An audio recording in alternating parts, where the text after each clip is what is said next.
What if I told you that the biggest life challenges, getting married, having a baby, getting a new job, doesn't have to kill your creative dreams? I know, you're probably thinking, well, that's easy for you to say, but here's the thing.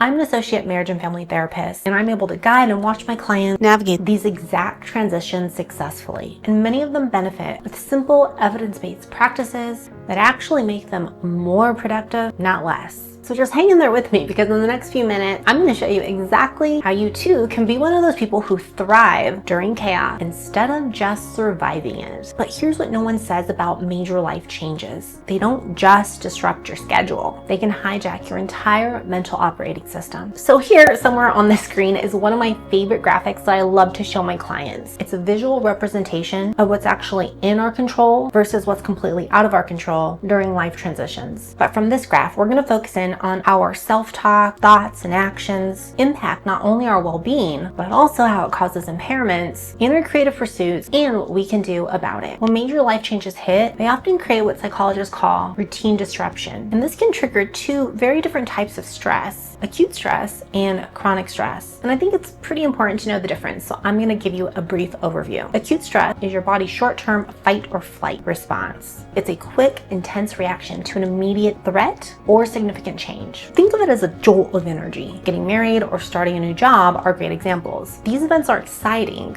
but they're also stressful because they're a huge change. And this kind of stress is temporary, and in small doses, it can actually be beneficial. It can help sharpen your focus, pushes you to perform well when you need to most, like when you're preparing for a big presentation. But here's the critical part. When this stressful situation doesn't resolve, when it becomes a constant presence in your life, acute stress can transform into chronic stress that slowly erodes your physical and mental health. And chronic stress isn't a quick jolt. It's a constant nagging drain. Think of stress from a toxic job that you can't leave, caring for a sick family member for months on end, or dealing with long-term financial instability. And chronic stress can manifest in debilitating ways, like mental fog that makes creative work or problem solving feel nearly impossible, or physical exhaustion that leaves you with no energy for your passions or hobbies, anxiety that makes you question every decision and constantly second guess yourself,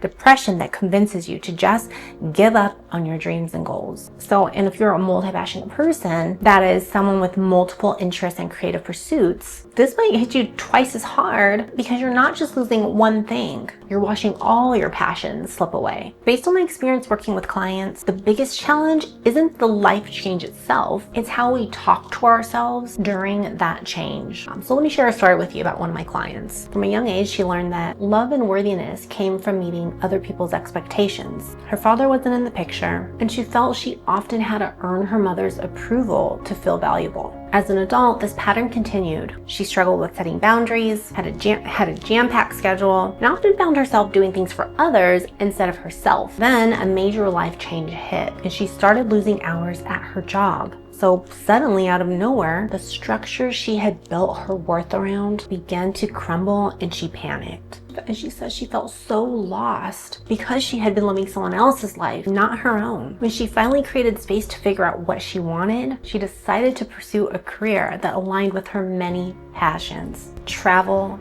writing, cooking, and showmanship. But here's how she was talking to herself.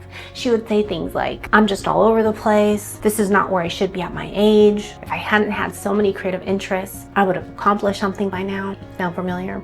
And by any means, this is not kind self-talk. And that kind of self-talk where we're just beating ourselves up can be toxic during these life transitions. And it's the voice of self-doubt that can keep you stuck. So one of the things I tried with her, because don't forget, this is a client who's all about showmanship, so I knew she'd be down with the role play. So anyways, I handed her a small pillow and said, "Imagine this is a crying baby who needs comfort, and show me how you would hold her. How would you speak to her?"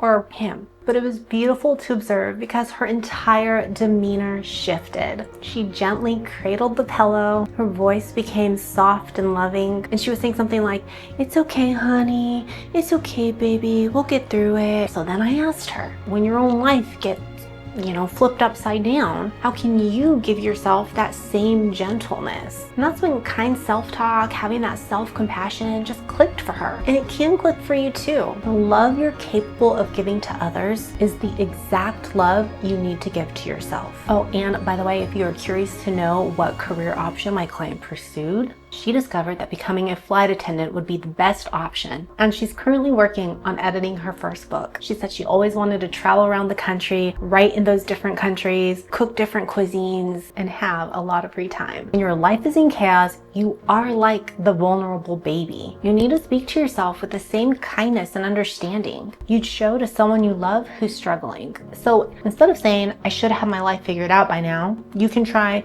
given all these changes, it's completely understandable while I'm feeling frustrated about not having time for my passions. Or, considering these major life changes in my life, it's important to be extra kind to myself right now. But self-compassion is just the foundation. I think the real game changer is a research-backed strategy that bypasses willpower entirely and creates automatic habits even when your life is in complete chaos. So now let's get to some more practical stuff that you can begin to apply today. In the study here, and others, researchers found that implementation intention can be applied to create new automatic habits that completely bypass the mental fatigue and disruption caused by major life changes. Instead of relying on willpower, which is like any other muscle in the body and it will burn out, you create simple if-then plans that run on autopilot. So let's take a look at how this would work for someone struggling to maintain their multi-passionate business after a major life change. So first, you need to pick one small, specific, and completely manageable goal related to your passion project. This isn't about working for hours or cutting out a 2-hour time block. We're talking about getting back into a rhythm with something tiny but meaningful. The goal should actually be completable in just a few minutes, even if life interrupts. So let's take a look at some example goals. A not so great goal would look like, I will work on my business every day. No. That's too vague, too overwhelming. A good goal could be, I will spend 15 minutes replying to client emails. A better goal could look like, I will write one social media post. And the best goal could be, I will send one follow-up email to a potential client. Step 2, create bulletproof if-then scenarios. So next, you would anticipate specific triggers or situations where you can actually act on your goal. This creates what researchers call a mental shortcut that connects an environmental cue directly to a behavior. No decision-making required. So let's get into some examples. Let's say you had a baby. Your schedule is completely unpredictable. So your if needs to be tied to something that will happen, even in chaos. So it would look like this. If the baby goes down for their morning nap, then I will immediately open my laptop and write one social media post. If I finish the 8 p.m. feeding, then I will reply to exactly 5 client messages before doing anything else. If I'm sitting in a waiting room, pediatrician appointment, a doctor's appointment, then I will review my business to-do list and complete one small item. Now let's just say you started a new job. Here are a few examples. If you just started a new job, your energy is probably depleted and your time is limited. So your if should require 0 effort. Here are some examples. If I walk through my front door and put my keys on the table, then I will immediately spend 15 minutes reviewing my business financials. If I finish eating dinner, then I will work on my passion project for exactly 20 minutes, no more, no less. Or if I turn on my computer in the morning, then I will spend the first 10 minutes sending one business email before starting my day job. And let's just do one more example. Let's say you just got married. When you get married, routines are merged with another person, so your if should work around shared schedules. If my partner starts their morning routine, then I will use those 20 minutes to work on my creative project. If we finish watching our evening show together, then I will spend 15 minutes planning tomorrow's passion project task. If I wake up before my partner, then I will immediately write for 10 minutes before they get up. The power of implementation intention, as the research shows, is that it completely bypasses the need for willpower and motivation. You don't have to decide to work on your passion. The behavior becomes an automatic response to an environmental cue. So your brain no longer wastes precious energy weighing the pros and cons.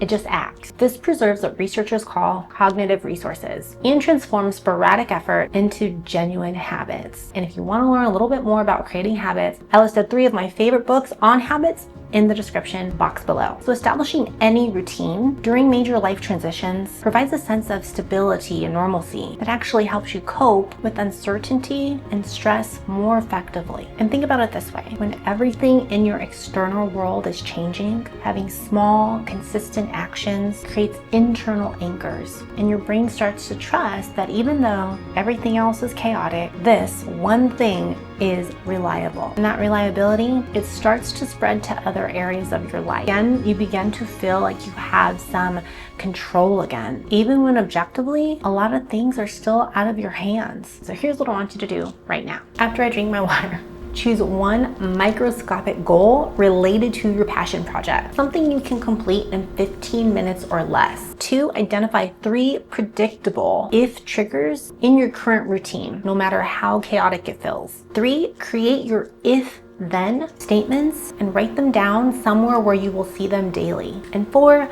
just start with 1 and practice it for a week before adding others. And remember, you don't have to choose between major life changes and your dreams. You just need to work with your brain's psychology instead of against it. And this is a big one. This is probably gonna have to be another video, but I have to include it because it's also okay to give yourself permission to just rest for a season. Make sure to subscribe and hit that notification bell if you want to learn more scientific backed strategies for multi-passionate people, at least bi-weekly. And if you implement this method, drop a comment to let me know how it goes. See you in the next video.